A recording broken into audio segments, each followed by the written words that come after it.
ಇನ್ನು ದ್ವಾದಶ ರಾಶಿಗಳಲ್ಲಿ ಕೊನೆಯ ರಾಶಿ ಹಾಗೂ 12ನೇ ರಾಶಿ ಮೀನರಾಶಿ.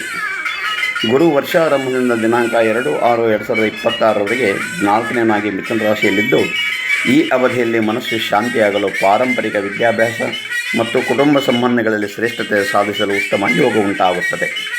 ಕುಲಪೂಜೆ, ಕುಟುಂಬದ ಹಿರಿಯರ ಆಶೀರ್ವಾದದಿಂದ ಮನಸ್ಸಿನಲ್ಲಿ ಧೈರ್ಯ ಮತ್ತು ಶ್ರದ್ಧೆ ಬೆಳೆಯುತ್ತದೆ. ಪಠಣಕ್ಕೆ ಹೆಚ್ಚು ಗಮನ ನೀಡಿದರೆ ಧಾರ್ಮಿಕ ಗ್ರಂಥಗಳು ಮತ್ತು ಆಧ್ಯಾತ್ಮಿಕ ಪಠಣದ ಮೂಲಕ ಆಂತರಿಕ ಜ್ಞಾನಾರ್ಜನೆ ಸಾಧ್ಯ. ಮನೆಯಲ್ಲಿ ಶಾಂತಿ ವೃದ್ಧಿಸಲು ಕುಲದೇವತೆಯ ಪೂಜೆ, ಗ್ರಹದೋಷ ನಿವಾರಣೆಯ ಹೋಮ ಮತ್ತು ಜಪಮಾಲ ನಿಯಮಿತವಾಗಿ ಮಾಡುವುದರಿಂದ ಬಹುಮಾನಕರ ಫಲ ದೊರೆಯುತ್ತದೆ. ಈ ಸಮಯದಲ್ಲಿ ಆರೋಗ್ಯಕ್ಕೆ ವಿಶೇಷ ಜಾಗರೂಕತೆ ಮತ್ತು ಆರೋಗ್ಯಪೂರ್ಣ ಆಹಾರ ನಿಯಮ ಪಾಲನೆ ಅತ್ಯಂತ ಮುಖ್ಯ. ಮನಃಶಕ್ತಿ ಬೆಳೆಯಲು ಧ್ಯಾನ, ಪ್ರಾರ್ಥನೆ ಮತ್ತು ಗುರುಪೂಜೆ ಅತ್ಯಂತ ಹಿತಕರ.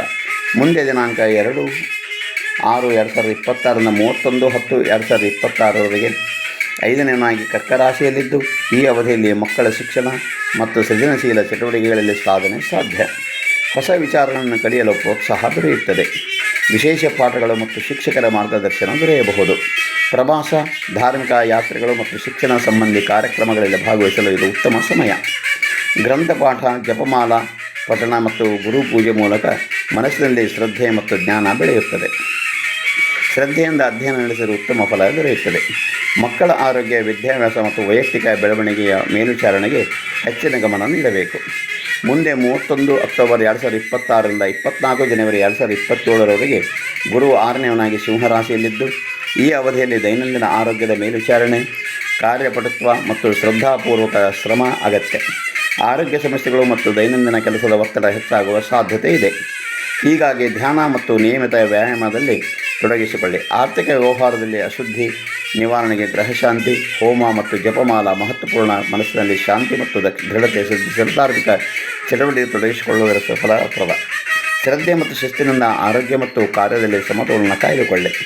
ಮುಂದೆ ವಕ್ರಿಯಾಗಿ ವರ್ಷಾಂತವಾಗಿ 5ನೇನಾಗಿ ಪುನಃ ಕರ್ಕ ರಾಶಿಯಲ್ಲಿದ್ದು, ಈ ಸಮಯದಲ್ಲಿ ಪೋಷಕರ ಆರೋಗ್ಯ, ಕೆಲಸ ಸಂಬಂಧಿ ಒತ್ತಡ ಮತ್ತು ಸಣ್ಣ ಸಂಬಂಧಿ ಕಲಹಗಳ ಕಡೆ ಹೆಚ್ಚು ಜಾಗರೂಕತೆ ಆಗುತ್ತೆ. ಶ್ರದ್ಧಾಪೂರ್ವಕ ಕುಲದೇವತೆಯ ಪೂಜೆ, ಗ್ರಹ ಶಮನ ಹೋಮ ಮತ್ತು ಜಪಮಾಲಾ ಪಠಣ ಮಾಡುವ ಮೂಲಕ ಸಮಸ್ಯೆಗಳ ನಿವಾರಣೆ ಸಾಧ್ಯ. ಮನೋಬಲ ವೃದ್ಧಿಗಾಗಿ ಧೈರ್ಯ ಮತ್ತು ಶ್ರದ್ಧೆಯೊಂದಿಗೆ ನಡೆದುಕೊಳ್ಳುವುದು ಬಹುಮುಖ್ಯ. ಕುಟುಂಬದ ಒಳಗಿನ ಅಸ್ಥಿರತೆ ಕಡಿಮೆಗೊಳ್ಳಲು ಧರ್ಮ ಆಧಾರಿತ ಚಟುವಟಿಕೆಗಳು ಸಹಕಾರಿಯಾಗುತ್ತದೆ. ಶನಿ ಮೀನರಾಶಿಯ 1ನೇ ಭಾವದಲ್ಲಿ ವರ್ಷಾರಂಭದಿಂದ ವರ್ಷಾಂತ್ಯದವರೆಗೆ ಇರುವುದರಿಂದ ಈ ವರ್ಷ ಶ್ರದ್ಧೆ, ಶಿಸ್ತು ಮತ್ತು ಪರಿಶ್ರಮದಿಂದ ಸ್ವಪ್ನ ಸಾಧನೆ, ಗುರಿ ಪ್ರಾಪ್ತಿ ಮತ್ತು ಜೀವನದಲ್ಲಿ ಸ್ಥಿರತೆ ನಿರ್ಮಾಣಕ್ಕೆ ಉತ್ತಮ ಸಮಯ. ಭೂಮಿ ದೇವತಾ ಆರಾಧನೆ, ಗ್ರಹದೋಷ ನಿವಾರಣೆ ಹೋಮ ಮತ್ತು ಧ್ಯಾನ ಚಟುವಟಿಕೆಗಳಿಂದ ಆತ್ಮಸ್ಥೈರ್ಯ ವೃದ್ಧಿಯಾಗುತ್ತದೆ. ಸ್ವಂತ ಶಕ್ತಿ ಮತ್ತು ಶ್ರದ್ಧೆಯಿಂದ ಯಾವುದೇ ಸಂಕಷ್ಟಕ್ಕೂ ಎದುರಾಗಿ ಮುನ್ನಡೆಯಿರಿ. ಶ್ರದ್ಧೆಯಿಂದ ಜೀವನದಲ್ಲಿ ಹೊಸ ಬೆಳವಣಿಗೆ ಸಾಧ್ಯ.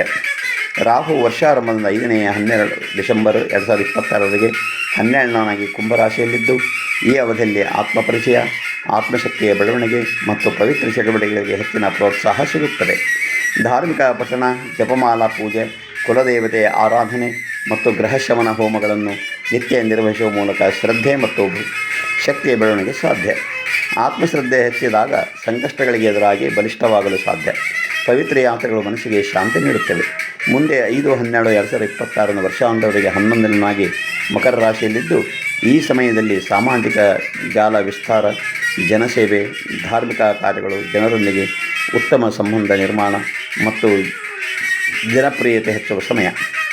ಗುರುಪೂಜೆ, ಗ್ರಹ ಶಮನ ಹೋಮ, ಕುಲದೇವತೆಯ ಪೂಜೆ ಮತ್ತು ಧ್ಯಾನ ಚಟುವಟಿಕೆಗಳ ಸಾಮಾಜಿಕ ಶ್ರೇಷ್ಠತೆ ಸಾಧಿಸಲು ನೆರವಾಗುತ್ತವೆ.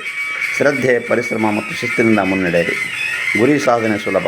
ಆತ್ಮಪರಿಚಯ ವೃದ್ಧಿಗಾಗಿ ಧರ್ಮ ಆಧಾರಿತ ಕಾರ್ಯಗಳು ತೊಡಗಿಸಿಕೊಳ್ಳುವುದು ಉತ್ತಮ.